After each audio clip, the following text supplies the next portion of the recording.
Hello friends, तर परत एकदा स्वागत आहे तुमचं आपल्या शिव लर्निंग क्लासेस या यूट्यूब चॅनलमध्ये. आज आपण अंकगणिती श्रेणी यामधील 3 गुणांचे महत्त्वाचे प्रश्न पाहणार आहोत. पहिला प्रश्न बघा काय दिलेला आहे, कारण कालच्या लेक्चरमध्ये पण आपण अशाच पद्धतीचा हा प्रश्न घेतला होता. सेम तसाच प्रश्न आहे. बघा सॉल्व करूयात आपण. प्रश्न पहिला दिला आहे, एका नाट्यगृहात खुर्च्यांच्या एकूण 27 रांगा आहेत. पहिल्या रांगेत 20 खुर्च्या आहेत, दुसऱ्या रांगेत 22 खुर्च्या आहेत, तिसऱ्या रांगेत 24 खुर्च्या आहेत. याप्रमाणे सर्व खुर्च्यांची मांडणी केलेली आहे. तर त्या नाट्यगृहात एकूण किती खुर्च्या आहेत? आता पहा, आपल्याला सगळी माहिती इथं दिलेली आहे. मी सुरुवातीला मागच्या लेक्चरमध्ये पण सांगितलेलं होतं की आपल्याला जे एक्झाम्पलमध्ये दिलेलं आहे ॲटलिस्ट ते तरी आपल्याला ते मांडता आलं पाहिजे, कारण त्यालाही मार्क असतात. प्रत्येक एक्झाम्पलमध्ये जी गिवन डेटा असतो तो अगोदर लिहून घ्यायचा. बघा आपण लिहून घेऊयात, स्टेप बाय स्टेप सॉल्व करूयात. एका नाट्यगृहात खुर्च्यांच्या एकूण किती रांगा आहेत? एकूण 27 रांगा. एकूण म्हणजेच काय? n, बरोबर? किंवा आपल्याला यांची किंमत किंवाच यस, बरोबर? आपल्याला आपण फॉर्म्युलामध्ये यस यूज करतो, बरोबर? बघा म्हणजेच काय? यस 27 दिलं एकूण. म्हणजेच काय? एकूण आपण त्याला काय करतो? यांनी कन्सिडर करतो, बरोबर? जे दिलेलं आहे ते लिहून घेतलं. त्यानंतर पहिल्या रांगेत किती? 20 खुर्च्या, दुसऱ्यामध्ये 22 आणि तिसऱ्या रांगेत 24 खुर्च्या. ते एका सेंटेन्समध्ये लिहून घ्या. पहिल्या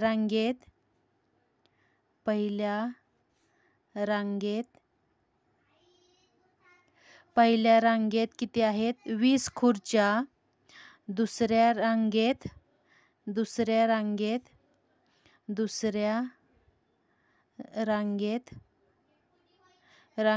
22 आणि तिसऱ्या रांगेत किती आहेत? तिसऱ्या रांगेत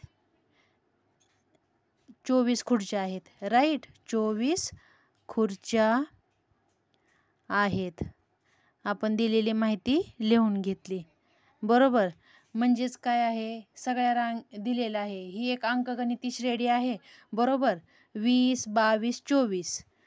म्हणून ही एक काय आहे? ही एक अंकगणिती श्रेणी आहे.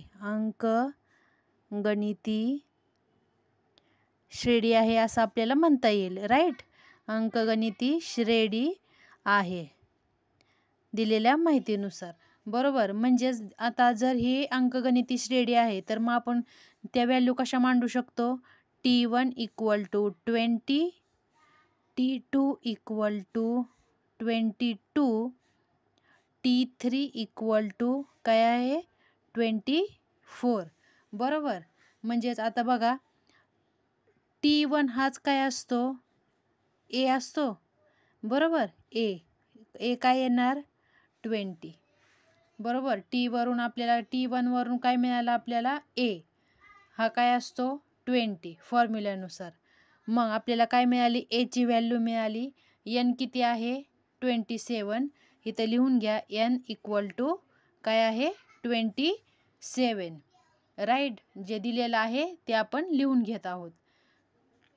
त्यानंतर आता A मिळाला, n मिळाला. मग आपल्याला याच्यावरून T1, T2, T3 ही जर अंकगणिती श्रेणी आहे तर आपल्याला D ची व्हॅल्यू काढता येईल. D ची व्हॅल्यू कशी काढतो आपण? बघा, T2 - T1. T2 किती आहे? 22 मायनस 20 किती येणार? 2. म्हणजे D ची व्हॅल्यू आपल्याला काय मिळते? 2. आता बघा, T3 - T2 केलं तर 24तून 22 गेले तर तिथं पण 2, म्हणजे कॉन्स्टंट. आपला D कॉन्स्टंट मिळाला. काय मिळाला? 2, बरोबर? म्हणजेच D काय = काय आहे? 2. आपल्याला बघा कोणत्या कोणत्या व्हॅल्यू माहिती झाल्या. जो गिवन डेटा आहे त्यामुळेच आपल्याला कोणत्या कोणत्या व्हॅल्यू मिळाल्या? n ची व्हॅल्यू मिळाली, बरोबर? n ची व्हॅल्यू मिळाली. T1, T2, T3 मिळाला. त्यानंतर T1 वरून आपल्याला काय मिळालं? A मिळाला. त्यानंतर आपल्याला D मिळाला, राईट? मग आता आपण कोणता फॉर्म्युला यूज करू शकतो पहा. आता पहा, त्यांनी काय विचारले? नाट्यगृहात एकूण किती खुर्च्या आहेत? मग आपण त्यामुळे आपण काय फॉर्म्युला यूज करणार, SN इक्वल टू n/2 ब्रॅकेटमध्ये 2a plus n-1 into d bracket complete, right. मग आता काय करायचं आहे आपल्याला, SN किती आहे, 27, यांची व्हॅल्यू 27 व्हॅल्यू पुट करा फॉर्म्युल्यामध्ये. 27 डिवाइड बाय 2 ब्रॅकेटमध्ये 2 इंटू एची व्हॅल्यू काय आलेली बघा 20. त्यानंतर ब्रॅकेटमध्ये n किती आहे 27 - 1 इंटू d किती आलेला आहे 2. व्हॅल्यू पुट करा, ब्रॅकेट सॉल्व करा. आता बघा 27ने 2ला भाग जात नाही म्हणून आपण हा इकडचा ब्रॅकेट आधी सॉल्व करून घेऊयात. 27/2 आहे असं घ्या. त्यानंतर बघा 20 × 2 40, स्टेप बाय स्टेप सॉल्व करा. इथं प्लसचं सिम्बॉल लिहायचं राहिलं, अधिक 27 - 1 किती आला 26. 26 × 2 बघा इथं रफ मी सॉल्व करते समजण्यासाठी. 26 × 2 म्हणजे 6 दुने 12, हातच्या 1, 2 दुने 4 आणि 1 बघा किती आले 26 × 2 52. बरोबर. कसं सॉल्व केलं, 27तून 1 गेला 26 इथं आले 26 × 2 52, राईट. ब्रॅकेट सॉल्व करून घ्या. 27/2 बघा 0 आणि 2 2, 5 आणि 4 9. आता बघा इथे 2 आहे, इथं भागिले 2 आहे, याने 2ने आपण ह्याला भाग देऊ शकतो. हे पूर्ण संख्या आहे बघा.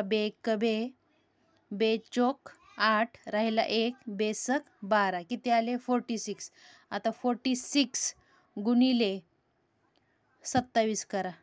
27 × 46 बघा काय येते उत्तर त्याचं.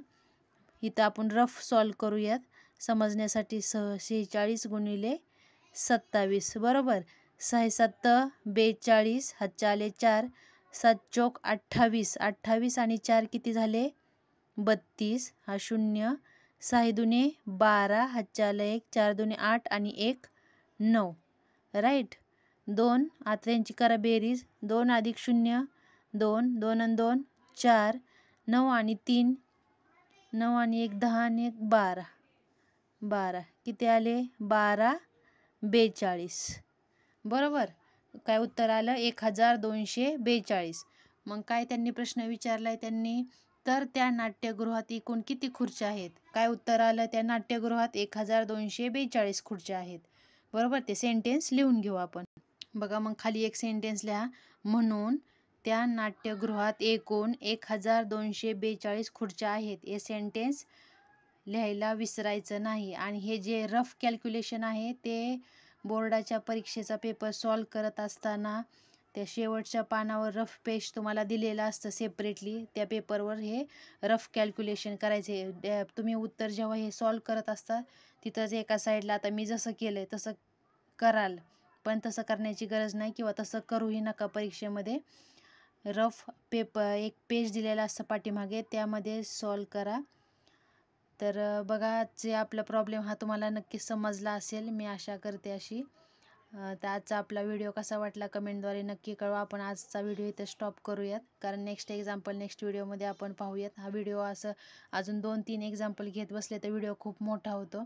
त्यामुळे व्हिडिओ एकच एक्झाम्पल एका लेक्चरमध्ये कवर होते किंवा एका व्हिडिओमध्ये कवर होते.